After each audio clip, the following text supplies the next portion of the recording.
You are watching the New American Media.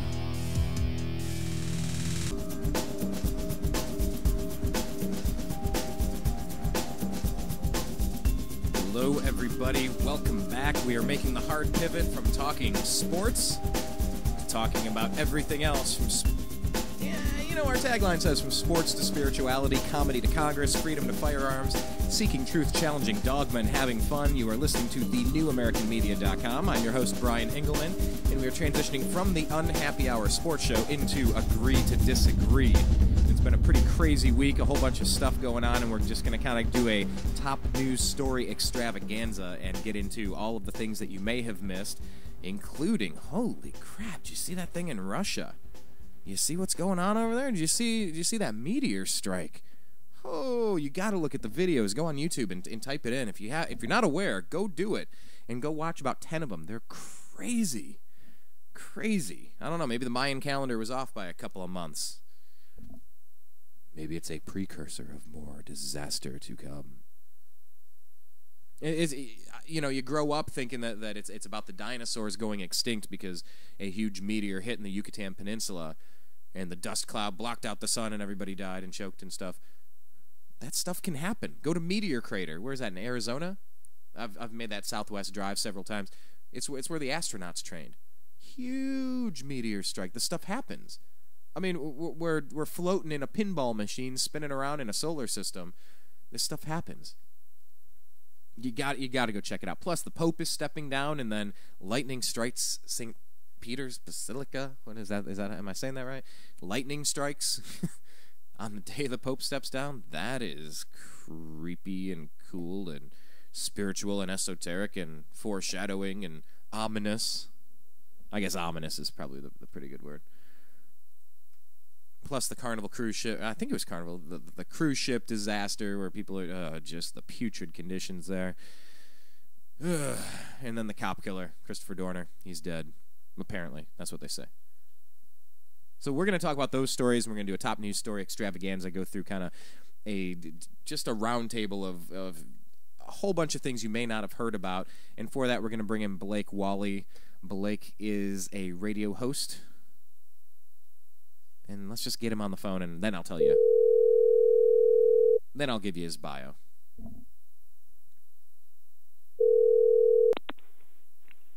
Hello. Blake Walley, Brian Engelman, you're live on Agree to Disagree. How you doing, sir? Doing excellent. How are you, Brian? Living the dream, of course. You know, what else can you do? Fake it till you make it, right? Something like that. Well, Blake, I was just starting to introduce people to you, and I was saying that you are a radio host, you're a blogger, you're a general rabble-rouser. That's the phrase I always like to come back to and use. I'm kind of borrowing it from Pam Larry, who says she's the initial instigator of the Prop 37 in California to label GM foods. I think she used the word rabble-rouser recently, and in one of our interviews, I'm just like, I like that, and that really fits Blake. So you're now the rabble-rouser, thanks to her and thanks to me. But let's see. You are a radio host, and you do Eccentric Perspective, and I tend to co-host a lot of the Mondays, probably most of the Mondays, in the occasional Wednesday or Thursday when applicable, not so much lately. But you can find that. Blake does a show from noon to 1:30 p.m. Pacific over on freedomizerradio.com. You just click play and listen live, just like you do over here at the newamericanmedia.com. And you can also sign up for Blake's podcast of Eccentric Perspective by going on iTunes and searching, wait for it. Whoa, yeah. Go ahead. What is it? Eccentric Perspective. Now, how would Mark Levin say it? Eccentric Perspective? I don't know. Sorry, I just love Blake. I need to Mark warm Levin. up on that. Yeah. I know. Spontaneous. I caught you with that. Sorry about that. But yeah, check it out on iTunes. Search Eccentric Perspective. His homepage is eccentricperspective.com, and on Twitter, he's at eccentric99. So, Blake, what I was telling everybody is we want to talk about the cruise ship disaster. We want to talk about the cop killer Christopher Dorner getting burned alive, or he shot himself and then his corpse burned, or whatever the case was after this massive manhunt up in Big Bear, California. The former LAPD officer. We'll talk about that. We'll talk about the Pope stepping down and then lightning striking the same day. Talk about ominous. And I think Nostradamus was talking about this is going to be the last Pope, or the next Pope is the final Pope. Yeah, I've heard different translations of Nostradamus. Another Irish I forget, I don't know if it was a Pope or another big name, big guy said also, I think made the same prediction as me, the last Pope. Well, we're going to find out. And then the other big story is this meteor coming down in Russia. But before we get to these big stories, let's just kind of bounce around. Let's do our top news story extravaganza. This is where I need... Oh, hey, I got an idea. We need to have like an announcement that we're ready to start the top news story extravaganza. Right. Need a musical piece. Something, yes, a little audio clip. Oh, got the kazoo. Yes, I brought the kazoo back. Sorry, I think the kazoo's making its debut performance on the New American Media and Agree to Disagree. it already, geez, what was it? What were we performing? Wind Beneath My Wings by Bette Midler on your program a week ago. Talk about yes, absolutely. Loopy. Yeah, they talk about Looney Tune. But anyway, without further ado, sorry, I gotta stop this. It's so no, it's wacky. all good. All right. But anyway, low budget. All right, yes, no bumper music. Totally. Right. Well, no, I mean, here's the thing. I have this whole, I have this whole cavalcade, if you will, of bumper music. Like, I got super awesome music. Like music. Oh yeah, you do. You just don't have the extravaganza music yet. That's all right. Well, we can... maybe. That's all right. Now on the NewAmericanMedia.com, we present Top News Story Extravaganza. I like it. That's awesome, dude. With special guest really Blake Walley. Ah, yay, we like Blake. Yeah, I mean, I do have a little. Who did all that music? Did you do that music? Yeah, that was me. I'm the drummer on that particular song. I play guitar on other songs and sing on other songs, and I'm a drummer and a percussionist that always ends up fiddling in other areas. But yeah, that's by a group called Twist of Nothing that I was in back in I guess college, and then a little post college moved to Los Angeles as a musician. But yeah, we do have a bunch of music, and then my brother Chris Engelman, he contributes a lot of different tunes, kind of like. You see, you know what? Here, let's just for a quick second. This is one called Enoch. We'll just jump into it. This is a tune that he does, Enoch, and he donated it so we could use it at the NewAmericanMedia.com. He's got this one, Equinox. Wait, where's Yep, that? I know that. Here we go. Yes, we play this one all the time. That was Calm Before the Storm. What else do we have? Now I'm just looking. Here, Franciscan. Here's another one. The song's pretty cool. We use this all the time. Congas. Check this one out. This one is a classic, and then we use all these for all of our bumper music. So yeah, what we have to do is maybe devise an original piece of music where it can be solely dedicated to the top news story extravaganza. This is Resurrection by Sean Flynn, our friend that was formerly the drummer in Twist of Nothing, and this is his jam. Ooh, this is funky for top news story extravaganza. Ooh, yeah, no, good. Yeah, it's like Tron. Yeah, dude, it's like I'm in a rave full of robots. A robot light rave. cycle. Yes. Okay, I digress. Let's just get into it. But you know, put that on the big board. Put that on the list of things that we need to do. We need to figure out dedicated theme music for Top News Story Extravaganza, whether it's a kazoo or some of these cool tunes, or we got to write some new music. Either way, welcome to the Top News Story Extravaganza. We're going to hit you with all of the interesting stuff we found over the past several days, and then spend a couple of extra minutes on the 4 or 5 biggest stories that we have. So let's go around. Blake, you are our researcher extraordinaire, the producer, the right. co-producer of this program, because you are one of the hardest working researchers in the alternative media. I mean, but by the way, if someone else wants to get as smart as you and get tuned into where you're finding stuff, give us a few websites where you find a lot of good information. Because I think some people are like, well, okay, that's cool, but where are you getting it from? You know, so where do you go to find some good news? I would say my 2 favorites are probably Drudge Report. Well, I like Drudge Report. I like, Yahoo, and of course I like the alternative media, like InfoWars and Activist Post. Those are some of my favorites. Before It's News, Russia Today. Yeah, and it's and just, of course, Twitter, and I can make a list of various other media outlets. Absolutely. I am so happy you're on Twitter, by the way, and just background for the audience that. Blake and I, we started doing this radio show. I don't know. I invited Blake on our radio program for Agree to Disagree when Ron Paul was in the primaries in Nevada, and you were in Nevada. I don't know if I'm saying Nevada or Nevada, but I don't even know, and I've been living here for 12 years. So fair enough. But you were out there. You caught voter fraud on tape. You put out your camera. You documented what we think was a Romney supporter that was giving out fake Ron Paul delegate forms. You caught it on camera. Then you did a video about it. I found you, left a message on your YouTube page, said, "Hey, come on our program." I had no idea you did radio also, and so ever since then, we've been joining each other's programs. But you do a lot of research. You do dig around. You tend to find a lot of good stories, and that's why we keep bringing you back. So check out some of those sites. Make sure you check out Eccentric Perspective. But Blake, eccentricperspective.com and his radio show as well. But when we first started going, I kept telling him, "Man, you got to do this Twitter thing." I don't know. Yeah, it's just not my thing. I'm like, "No, Blake, serious." Sorry, that was a lousy Blake impression. I'll try to get better. Good. Yeah, something more like Dick Cheney. Yeah. More like Dick Cheney or more like Jon Stewart doing Dick Cheney? Right. Well, because that's like, is it George Bush or Dana Carvey doing George Bush? Anyway. It wouldn't be prudent. Anyway, but I kept saying, "Blake, you got to get on Twitter, man. This is my new newspaper." I don't have time to track down all these stories, but when you follow interesting people that are helping us shine light on important stories, dangerous stories, weird stories, conspiratorial, there's no way that can be true type of stories, I said, "Dude, you got to get on Twitter. That's where it's at." And finally now, you are on Twitter, and you are active on Twitter, and you find a lot of stuff there. And make sure you follow him. He's at Eccentric99. So anyway, what are some of the things that you've been sending out on your Twitter feed at Eccentric99? And what are some of the things you talked about this week on your radio show? Because we need to highlight them. Right.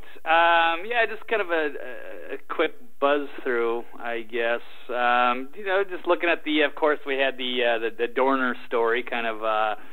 Let's do this. Hold on. Right. Before let's hold off for the final four stories. No Pope, Absolutely. no Pope, no Meteor, no cruise ship, no Dorner. Those are the four we're going to spend a couple extra minutes on. Let's go through the others, kind of buzz through them a little faster, and then we'll get to those.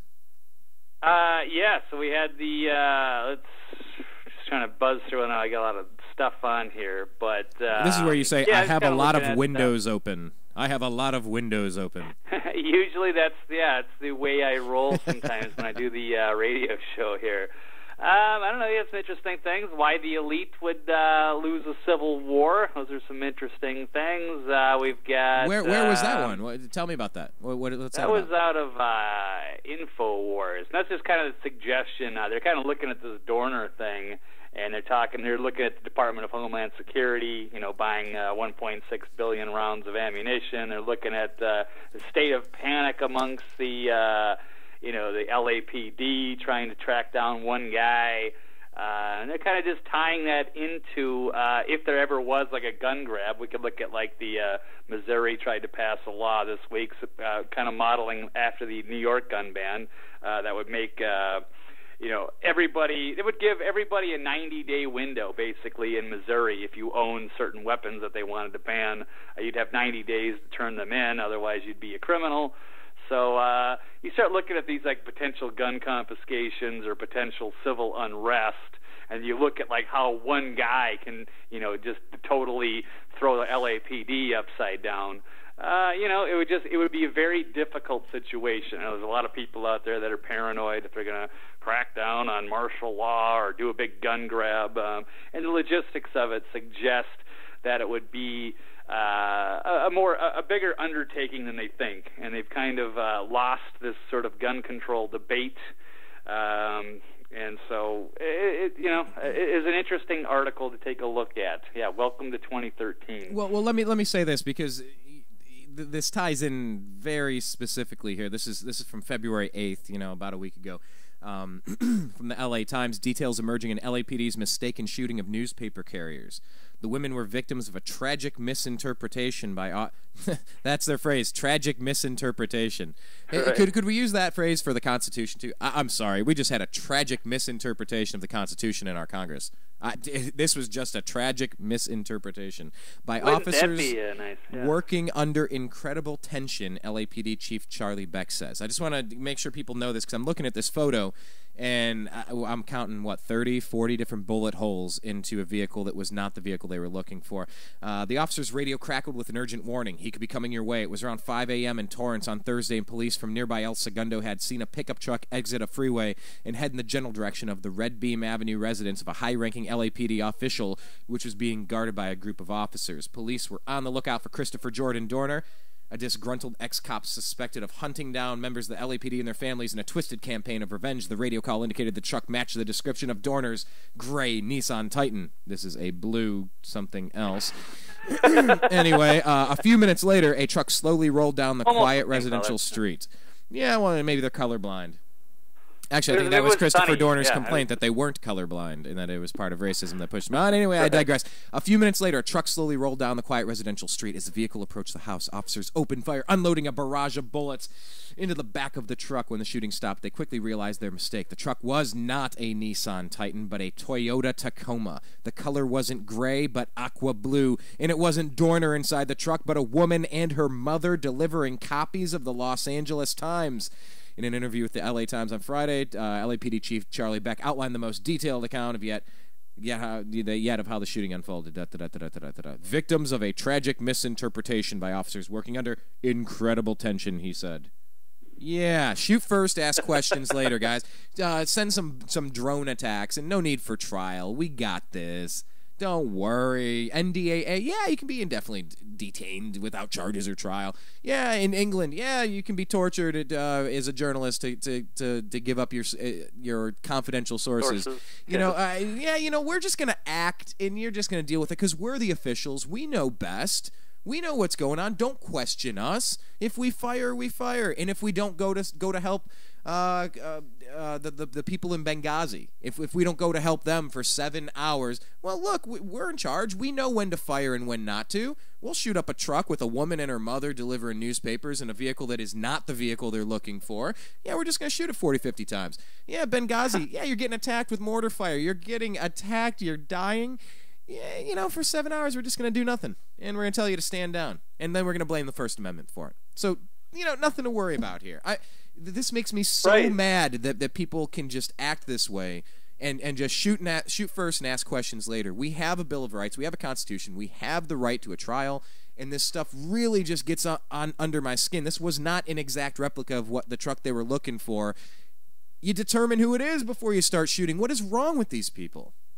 Well, I got to stop you on that Benghazi thing because I did see Jon Stewart's Daily Show last night, and Susan Rice was on the show, and she put a lot of those rumors to rest last night very definitively, at the end of the televised interview, because Jon Stewart asked her at the end. He said, if you had one thing to say to those, and I will point towards you, Brian. We'll say if you had one thing to say to those that still believe that there is a secret under this, and they're pushing for it and holding things up, what would you say to them? What would you say to people like Brian? Yes. And so Susan Rice said, you know what?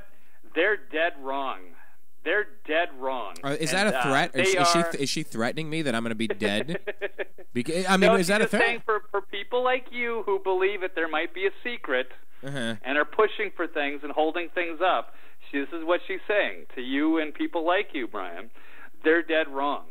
They're dead wrong, and they are, in fact, doing a disservice to those we lost. Okay, by the way, I think she needs to tone down her rhetoric in light of the Gabby Gifford shooting. Brian, you're dead wrong, okay? No, look, I think she needs to tone down the rhetoric in light of Sandy Hook and the Colorado thing. I think she needs to tone down her rhetoric about being dead wrong when we're talking about 4 dead Americans over in Benghazi. Dude, she doesn't even need to make a persuasive argument, Brian. I mean, she's clearly right. How do you argue with that? Let me guess. You're dead wrong, Brian. The science is settled? The science is settled? You're doing a disservice to those we lost, Brian. The science is settled? Yes, the science is settled. Okay, how about this one? Hillary Clinton, when asked about the Benghazi conspiracy mongering from the Daily Kos, when asked about the Benghazi conspiracy mongering, I love it, a tragic misinterpretation of conspiracy mongering. We have got to make a highlight reel of all of these little buzzwords and catchphrases that are. Anyway, let me just reset. I lost my train of thought. Hillary Clinton, when asked about the Benghazi conspiracy mongering on display at the congressional hearing, she was called. This is poorly written. I'm sorry about the Benghazi conspiracy mongering. Quote, "There are some people in politics and in the press who can't be confused by the facts," Hillary Clinton said. "They just will not live in an evidence-based world." That's what it was, evidence-based world. And that's regrettable. It's regrettable for our political system and for the people who serve our government in very dangerous, difficult circumstances, like those in Benghazi who got no support, despite the fact they were sending emails saying, danger, danger, danger, I'm going to die if you don't help me. And they ignore the White House campaigns, partying with Jay-Z and Beyonce in Las Vegas, your backyard. But we're not going to pay attention to the cables. Well, it's not like I saw it, and I don't know what happened. And no, we didn't tell him to stand down. And well, what could we have done? And no, it's because of a Muslim video. No. And that, by the way, the guy that made that stupid video has been arrested. But, don't worry about speaking out against the Prophet of Islam, which, fine. Do that, don't do that. That's. But why are you arresting a movie maker, but you're not helping the people that are begging for help before they die, and then you're going to blame a video for it and not your own incompetence?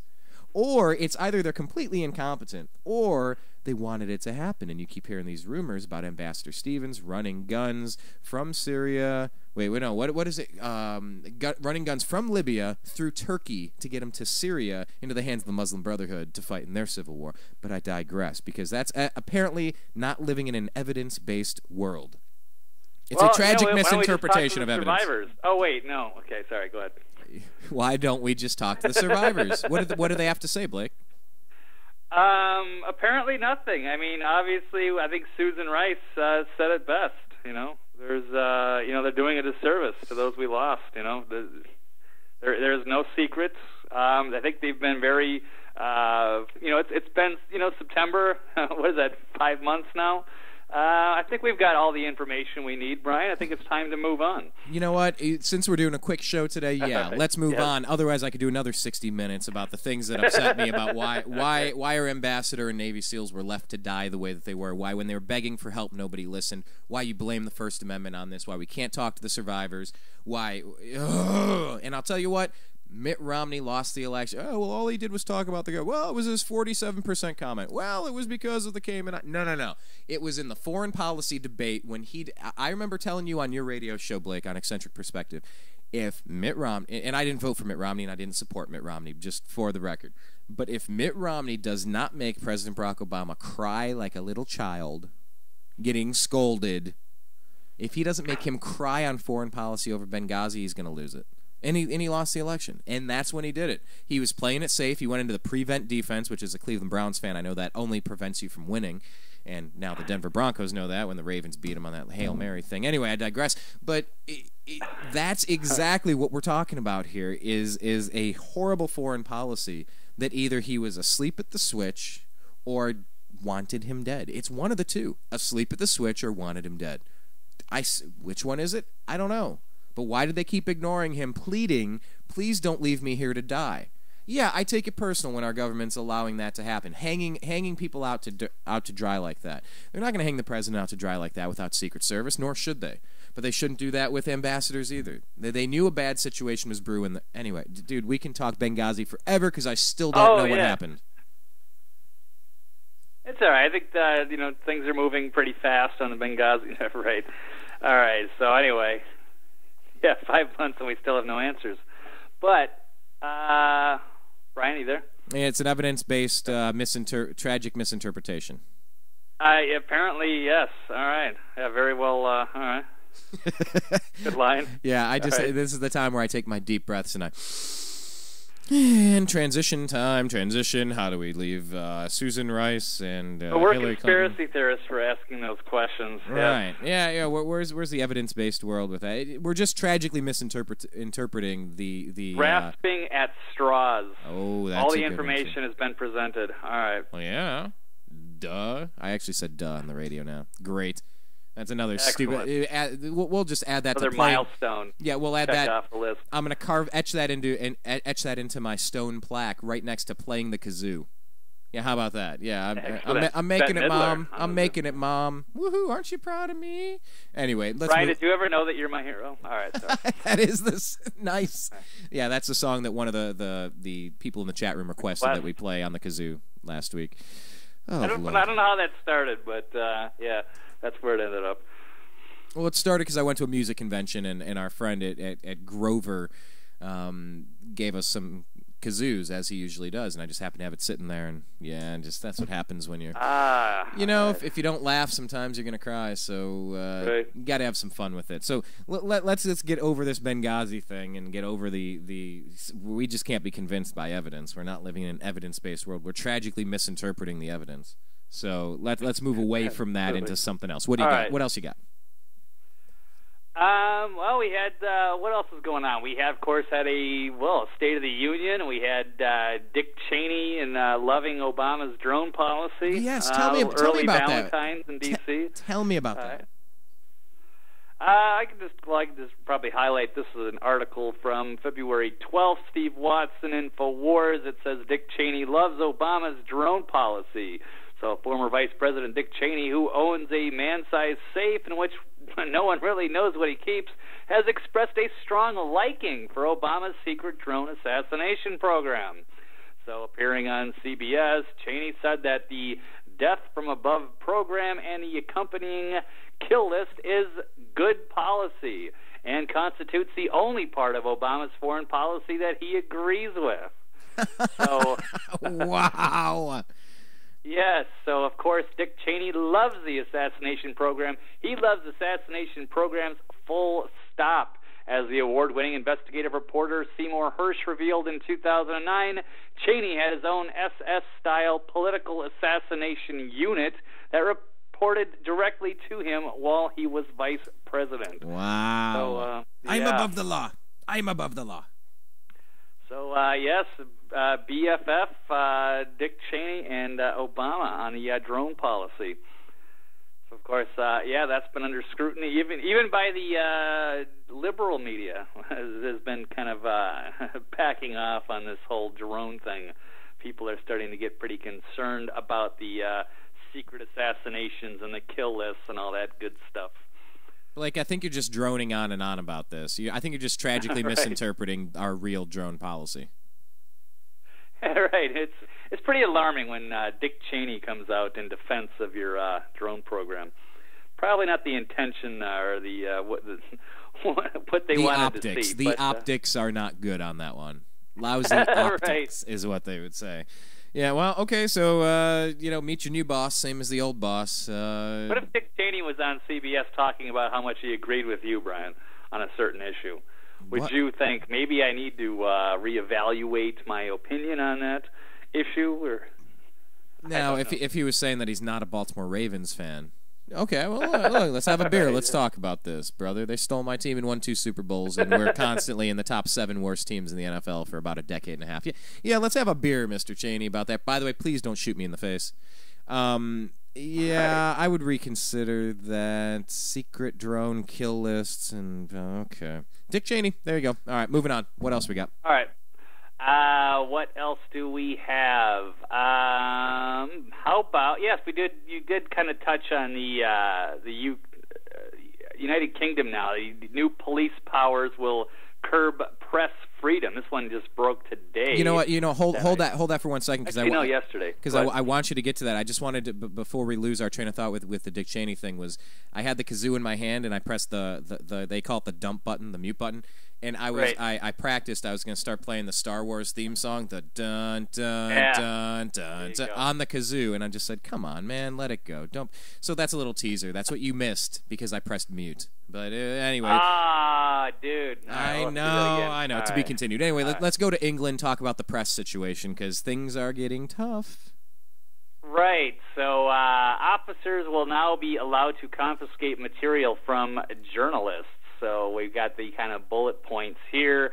Sweeping measures allow officers to demand information from sources, and changes may also see journalists forced to reveal whistleblowers' identities.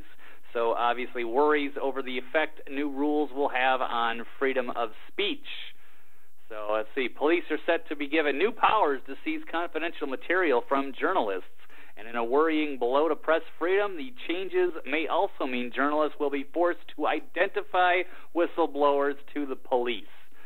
So, yeah, it's pretty scary, alarming stuff. Yeah, that's called the chilling effect of free speech, where, you can say whatever you want, but we're going to capture you and we're going to torture you, or we're going to hold you in jail indefinitely until you give us that information that we want. But no, it's a free press. It's a free press. Say what you want. Just don't ever challenge us.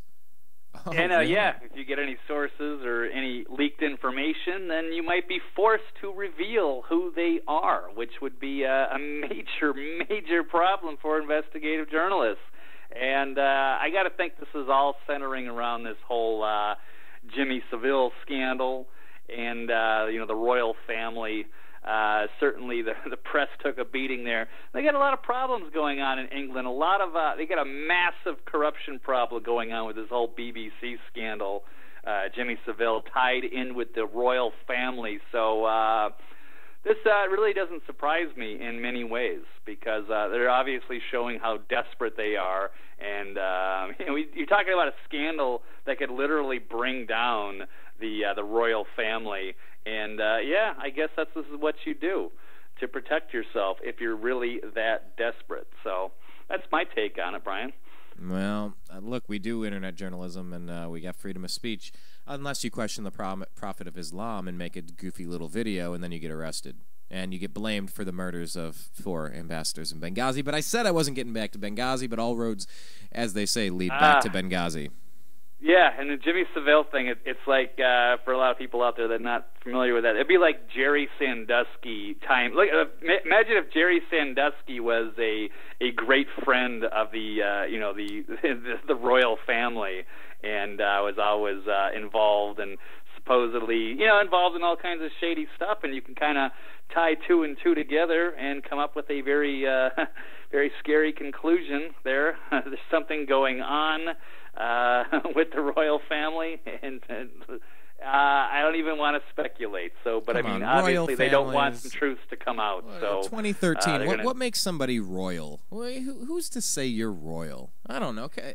You got to have a distant ancestor that was very powerful at the time, and then decided that they were going to set up the family for life by making it sound as though your royal bloodline was superior to everyone else's, and that entitled you to certain benefits, and then you can suck off the taxpayers, and then you go, I don't know, a few dozen generations, and here you go. You get your House of Windsor. Or wherever it came from. Didn't Adolf Hitler get into all like the science of trying to determine blood type and region and where you're from and whether you're worthy of living or not? I mean, dude, this stuff is just so creepy. People thinking they're better than other human beings. They deserve to live. Others don't. I'm going to kill you with a drone. I'm going to arrest you. I'm in charge, and you pay your taxes to me or you die.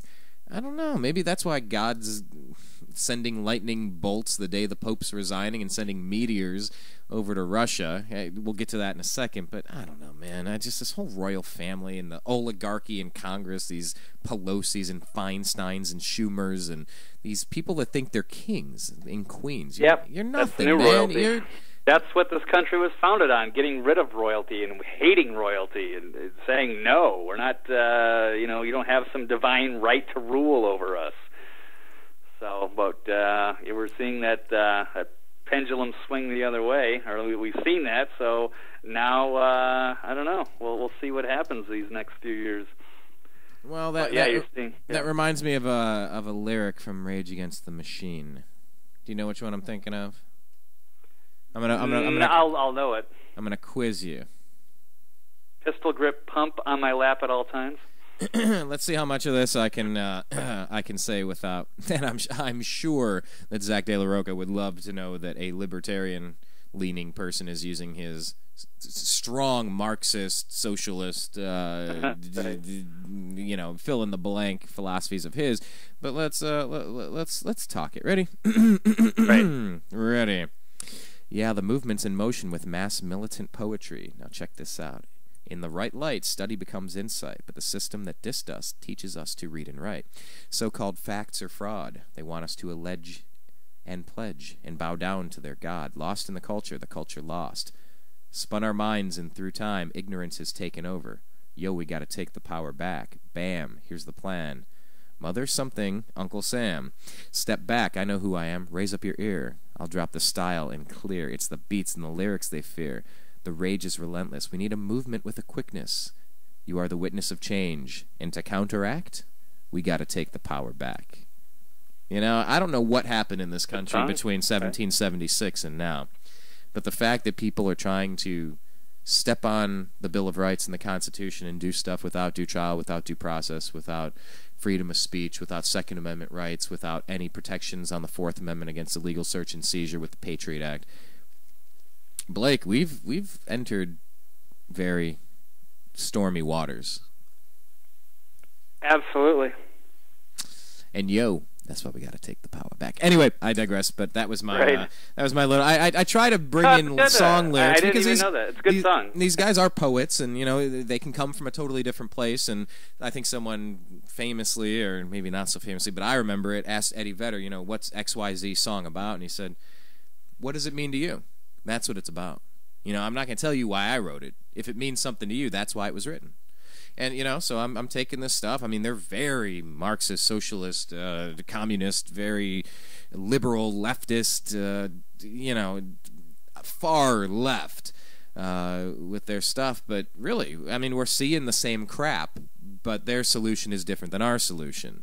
And maybe we're not so dissimilar after all. And that's something I sat on an airplane coming back from Seattle recently with a woman. And we were talking for a little while about stuff, real estate and housing markets and the crash and everything. And she brought up guns, and she said, "Yeah, that makes as much sense as someone being able to have one of those weapons that kill." And we quickly discovered. I said, "Yeah, I'm a lifetime member of the NRA. Well, do you think people should really have those types of guns?" I said, "We should have whatever the military has." "Oh, well, I don't think." I said, "Well, there are places on this planet you can go if you want to disarm, but I'm not going to disarm. I don't want to feel helpless. That's not a good... Well, it shouldn't be in the... Well, I mean, there are places you can go if you don't want to be armed and if you don't want people to be able to protect themselves."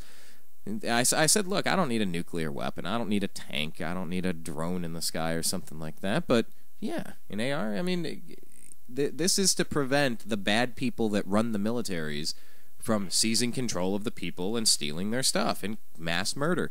It's happened. You just got to look through history. Stalin, Mao, Hitler, go down the line of wonderful, evil people, and everything we need to know is right there. So I don't know, Blake. Yeah, you should have at least what's available. Yeah, I mean, back at one time, you're required to have a militia that would be able to, if you were called into a war situation, you would have a weapon that would be capable of taking on an enemy that would have modern weapons.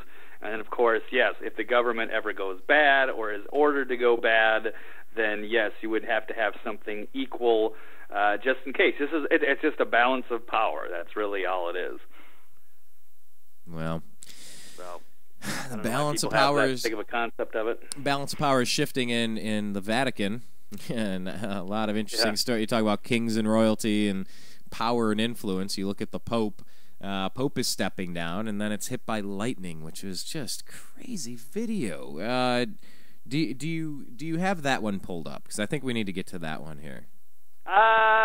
Not totally. I did see the picture of that. I did find like an 8-minute video, but I wasn't going to go through it just to see the lightning strike. But I did catch my video was story. 15 seconds. I don't know. But the Pope is stepping down. Apparently, hearing that he may have had a pacemaker secretly installed, and he doesn't have the energy for it anymore.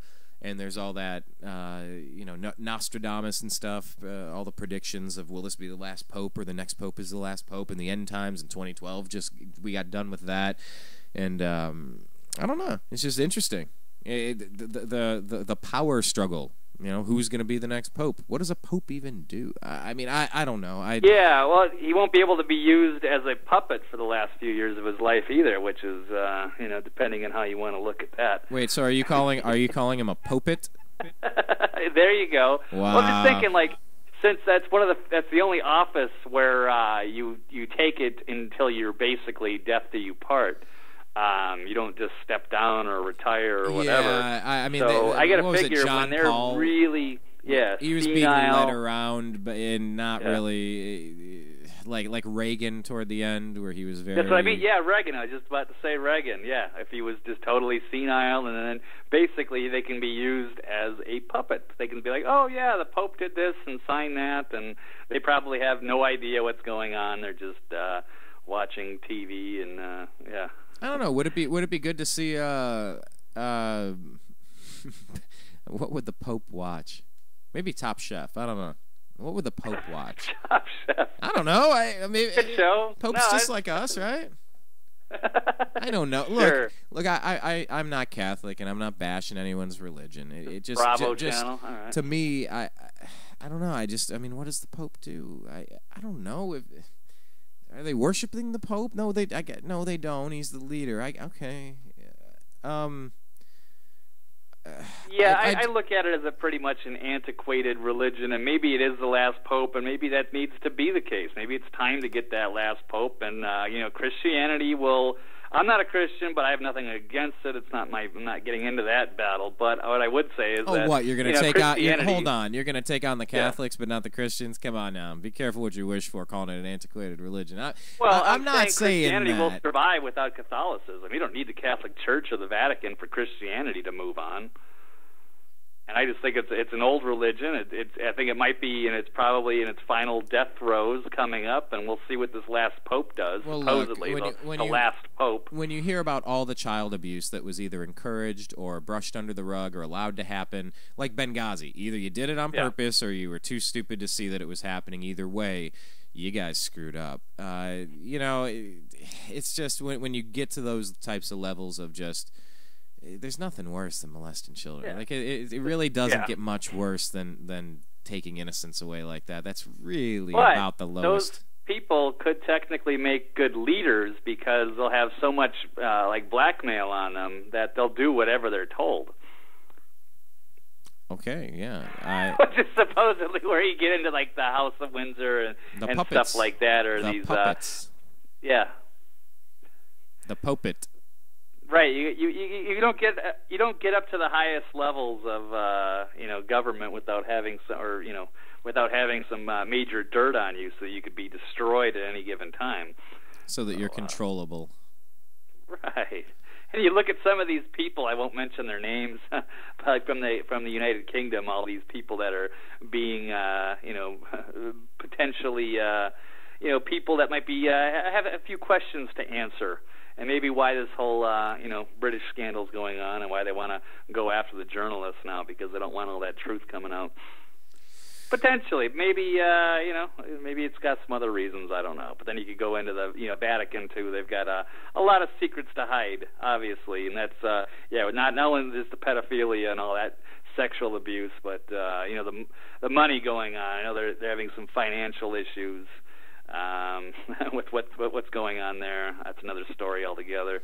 So certainly the Vatican's got its share of secrets, and I don't know if they can keep a lid on that forever. And they're really old, and they're looking more and more. It doesn't look like they're going to survive the future. Well, I mean, could you see like a 20 or 30-year-old pope being put in, a charismatic young figure to unite the world? They need massive changes, and I just don't think that they're able. They can move. They don't have a system that moves fast enough to keep up with the modern culture. By the way, when are we going to do our Antichrist show? Not that it's related to what we're talking about, which is why I brought it up. I'm ready anytime. It's a matter of pinning that down. So. Yeah, but it's just interesting when on the day it happens, you see this massive lightning strike right there. That was interesting. The top of their, what is it, St. Peter's? Basilica. Yeah, well, there's two places we can go to segue. We can segue to this Russian cleric who's calling the meteor strike a message from God. I'll get to that in a second. That's from prisonplanet.com. Because we got to talk about this meteor strike. But how about we go to the money first? Because you were talking about banks doing something differently in record numbers recently. Let's veer from the Vatican over to the volatile Yeah, there's actually a couple of stories I picked. One today, this one's out of 247wallstreet.com, and it's central banks have bought the most gold since 1964. So you're talking almost 50 years. In the last 50 years, so that is an alarming number right there. So that's kind of showing that they're maybe losing faith in the integrity of the financial system and the fiat currency. Of course, they're being criticized because they're printing money like it's going out of style. They have no solutions for the future, and you're just rampant inflation. And so it looks like they're, and at the same time, they're buying up gold in record volume. So it kind of shows you that the writing is on the wall, and that the financial sector, the economy, could be heading for some bad stuff coming up. So apparently they don't trust even their own system right now, the banks. So something to take note. Might be time now is as good a time as any to probably get into some precious metals, a little physical silver or gold, in case things don't survive with the economy and the dollar. Yeah, I might support such a, at least a little bit. You know, it doesn't need to be everything, but why not something? Right, and the other alarming note is, and a lot of that buying is done by Russia and China. They could be trying to get rid of the petrodollar, which is more alarming for people in the United States, because this is what has kept our economy afloat since 1971. Is since we got off the gold standard, and we basically got onto we tied the dollar to petroleum, and we made deals with Saudi Arabia, later OPEC, to force other countries around the world to have to buy U.S. dollars in order to buy oil. But we got Russia and China that are now saying, you know what, screw that. We don't want to buy the dying U.S. dollar. We're just going to trade, we're going to trade gold for oil. And you got other countries doing that as well, Iran, India, So the list goes on. But what it does say is that our reserve currency, the U.S. dollar, is probably the writing. Yeah, like I said, the writing's on the wall. It's not going to last forever, and you're seeing these moves right now, which could signal the end of the dollar coming very soon. Well, that might be. Do I want to get into the bond market collapse potentially around the corner? A couple months, tax season. Highest, unsustainable bond rates going on right now in America and England. So, yeah, the economy's not looking so good. And you tie that together with, the Department of Homeland Security buying record amounts of ammunition, and might be time to start getting out and start getting a little bit more informed as the world is getting. Things are going to be changing soon. And hopefully, for the better and in a peaceful way. But we all have to get together and talk about this and discuss these issues, so we're not all blindsided. Well, talk about blindside. Man, all these are leading me back to this Meteor story. Do we have anything else on the agenda before we get into the Carnival Cruise? Real quick, just to give us the highlight. Yeah, I think that would conclude my the economic news. Okay. What else do you have before we get into the major stories? Because all of these are nicely segueing back into this Meteor strike, which I think is the most important story of the day. But just to finish up, do we have anything else open tabbed there that we wanted to talk about? We talked about the Pope. What else? The cruise ship, Christopher Dorner. I mean, what else do you say about Dorner? Dorner's dead. LAPD. Look, I had a run-in with LAPD, and I was almost thrown down a flight of stairs for hanging out at my buddy's place holding a glass of water. These guys are hyper-aggressive, almost military style, almost thug-like. I respect police that respect me, and it was just so out of line to get physically violent with me over nothing. And Christopher Dorner had a beef with the LAPD. Rodney King had a beef with the LAPD. That homeless guy that was killed, Kelly Thomas, beaten beaten on camera and killed right in front, like 9 people, just smashing his face to hell was the quote that they gave before put him in a coma and his brain swelled up and they took him off life support and he died. You know, getting violent is a slippery slope, my friend, and when I had that run-in, that really scared me. It really frightened me as far as a military state in this country. Oh, well, you'd never experience something like when the British, you know, started abusing the citizens. Well, I don't know. Look, I'm not defending Christopher Dorner because when you go target people's families, that's really chicken stuff. You know what I'm saying? Yep. I'm not supporting the guy, actually, but he had grievances. STUFF. He had grievances, and they said that they ruined his life because when he was on patrol with the person that was training him, he kicked a homeless guy in the head, and he reported him and said, you know, this guy needs to get taken off the street, and they don't like it when you go after their own. And so they got rid of Dorner, not the guy kicking the homeless guy in the face. Now, I don't know if it happened, whatnot, but if that's the case, you know, you'll protect your own at any cost.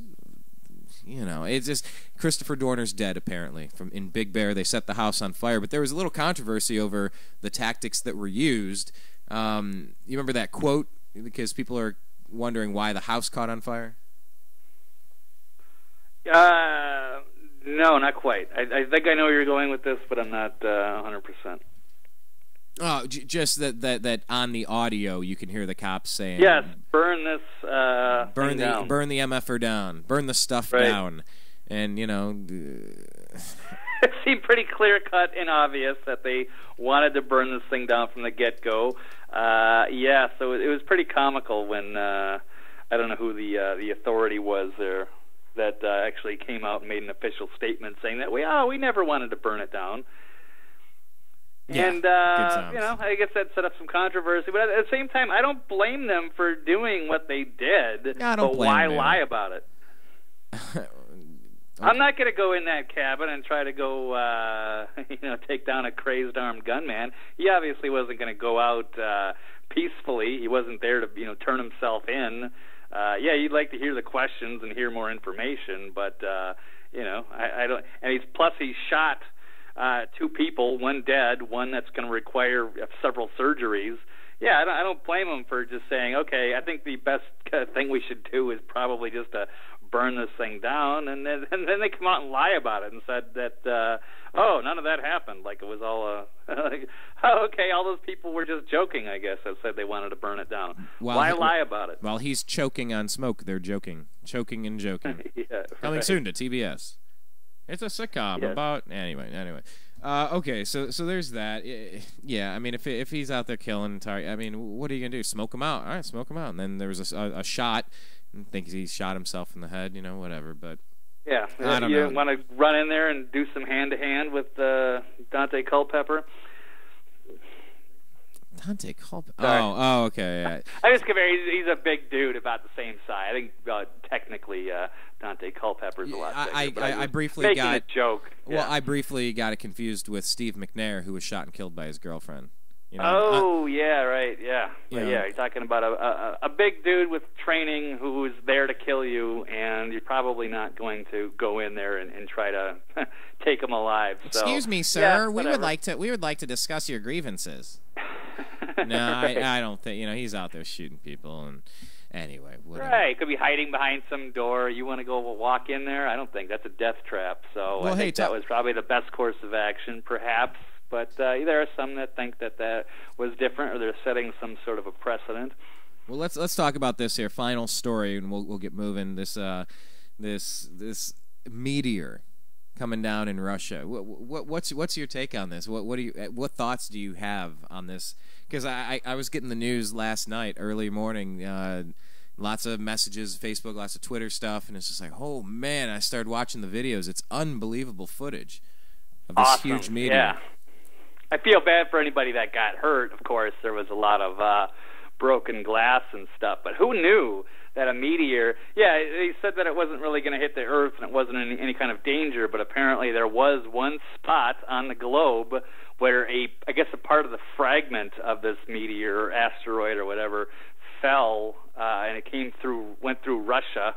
And I guess the sonic boom of it or something, like blew out a whole bunch of windows and stuff, and so you could hear the video. You could hear all the car alarms going off and stuff. So yeah, pretty wild and exciting and crazy stuff.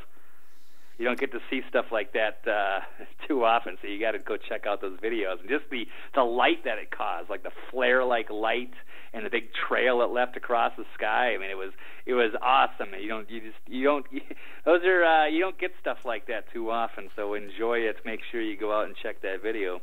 Yeah, and this is an article on Prison Planet with Paul Joseph Watson. It says a Russian cleric from the region. I can't even pronounce this. I'm sorry, I haven't heard how to pronounce this. Right. Chelyabinsk region was devastated by a meteor shower. Sorry, guys, I can't do all the research that you need me to. I'm a busy guy. Anyway, devastated by a meteor shower. I'm going to look that up. You just ruined the whole thing. We all need to know that name.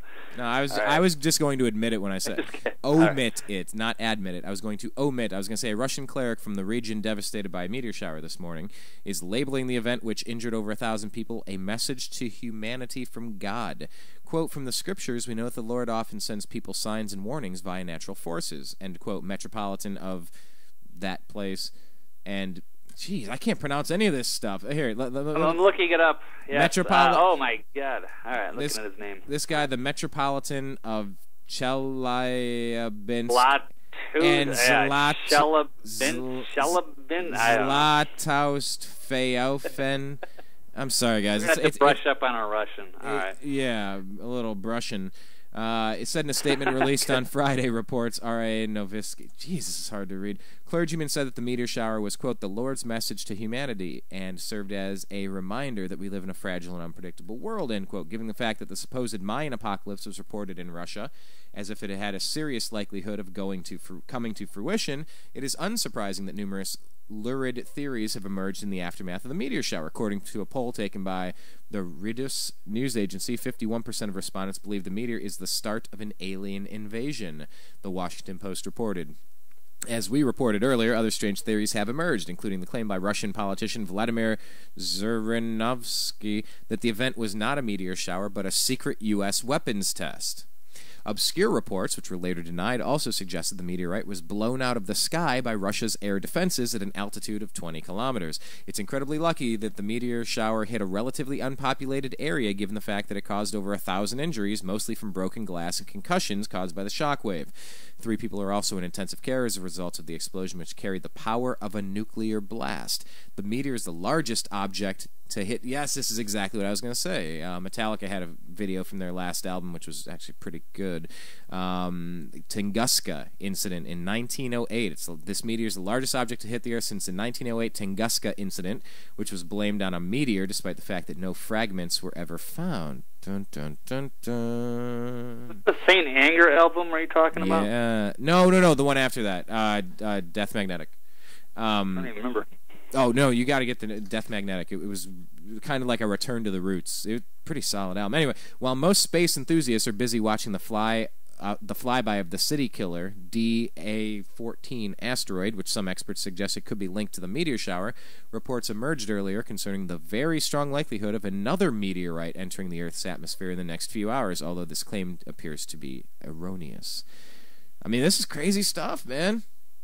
You just got to see it. Mayan calendar, 2012, December 21st, and then you got the Pope stepping down, and then lightning strikes the top of their cathedral, like dun dun dun dun.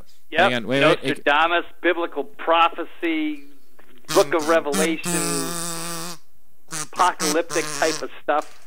Yeah, dude. It's just crazy. It's that time, yeah. This is some pretty intense stuff that you're looking at. You got to watch these videos. We just posted it on our Facebook page. Check it out. It's just search The New American Media. Find us on Facebook. We just sent it out on our Twitter feed. We're at American_media_. We're going to get back. We're going to post some stuff from the Conscious Life Expo on thenewamericanmedia.com soon. Our YouTube channel is youtube.com/thenewamericanmedia.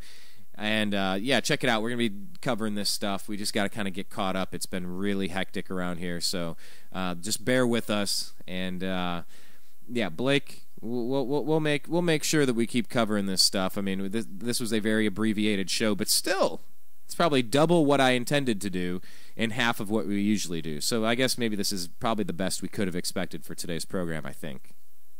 Yeah, no, it went very well, Brian. Thanks Excellent. for having me up again. Yeah, let me tell everyone real quick where they can find you. Of course, you can be found here. Now I get to pick my outro music. Any of those tunes that I was playing earlier, any of them speak to you?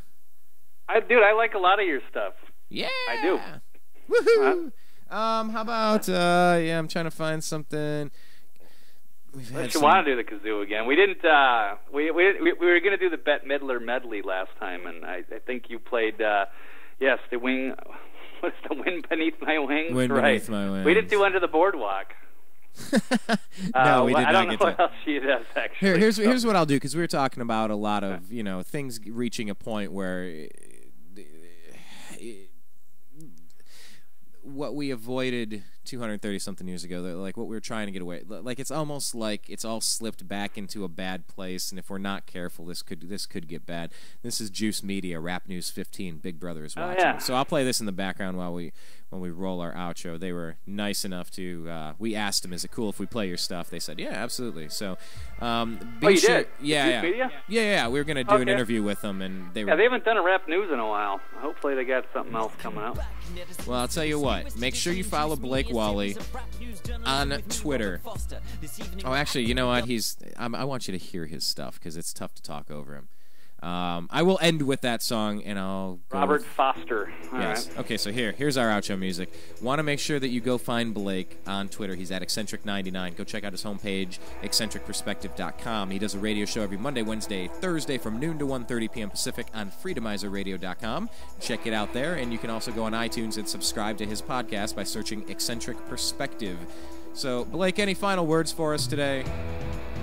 That's all I got, Brian. All right, well then, look. Pleasure as always. This is all I got. I'm stopping that stuff, and I'm going to leave you with this outro. Juice Media, Rap News 15, Big Brother is watching. Listen to the lyrics, folks. We got lightning hitting the Pope's home. We got meteors falling from the sky. Consider Big Brother. Blake, thanks for your time, buddy. We'll be talking with you again soon. To this newest edition in Juice Media series of rap news journalism with me, Robert Foster. This evening we're actively delving in depth to facts which affect all of us who dwell on this internet. And we've got to give a special welcome to all the ladies and agents from the NSA, ASIO, MI5. Glad you're listening in, because today's show is all about surveillance and how it's spreading from the streets into our modems. As we speak, laws are being tacitly written in to implement ways of controlling the expanse of this internet to keep us safe, we're told. But from whom? And will this place ever be the same if these plans go through? To find out, we connect with our first guest to comment on the matter. We're live at the Panopticon with General Baxter. General, son, good to have you back again with us. Explain why the state is spying on us. My fellow Oceanians, as you know, we've always been at war with Eurasia. Or is it East Asia? Either way, it's war, and we need division to wage it. But now the proles are connecting online, bypassing these illusory divisions of race, religion, and nationality. Sounds grand to me. It's a catastrophe. Centuries of hard work are being undone, profits are vanishing, and it's due to the internet. It's empowering humanity. We need to get this snafu under control rapidly. How? Behold the latest weapon in the war of terror. Our greatest invention since 9/11. Guaranteed to keep us free and safe forever. I give you the surveillance state, ladies and generals.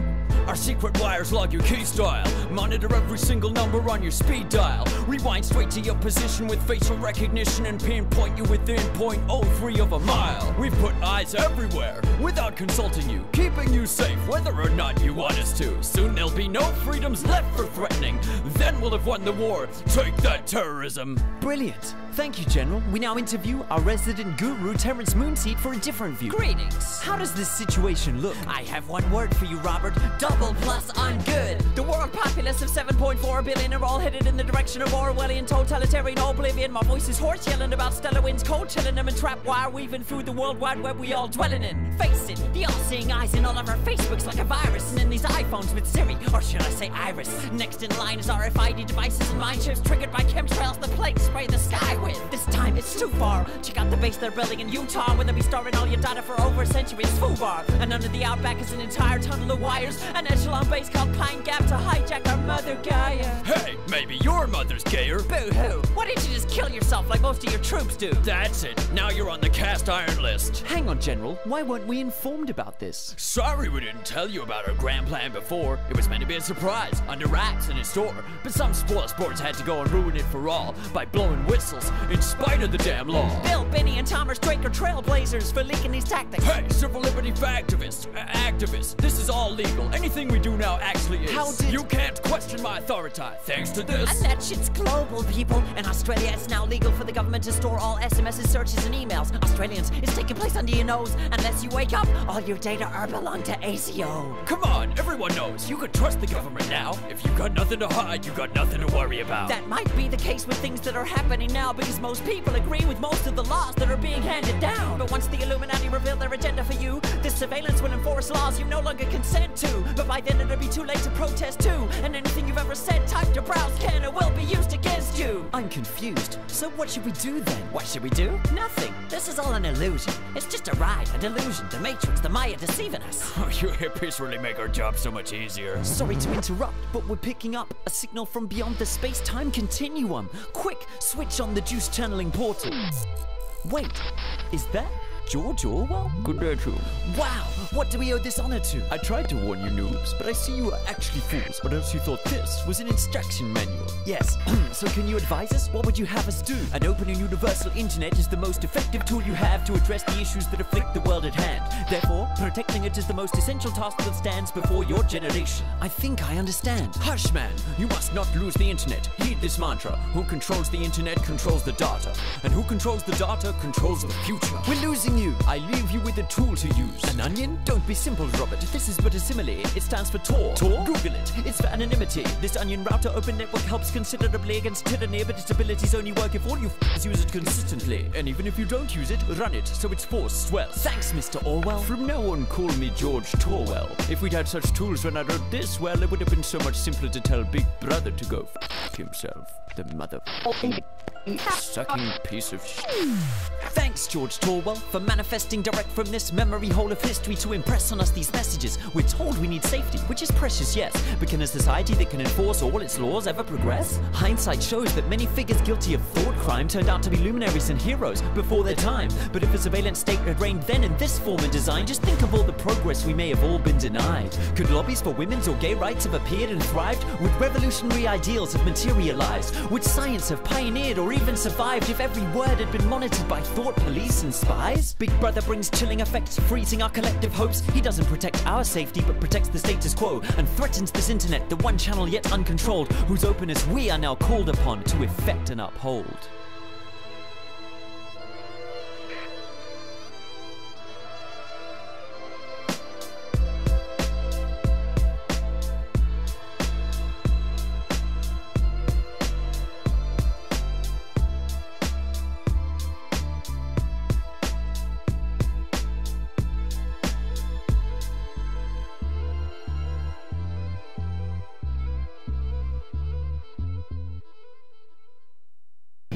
If you're tired of the other stuff, take a look at thenewamericanmedia.com.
you want a sports program that's going to both talk about national stories and care about the Indians, Cavs, Browns, and Buckeyes, come over to thenewamericanmedia.com and bring a couple of your friends. Why, tell me why, can a bird not fly when its wings have grown?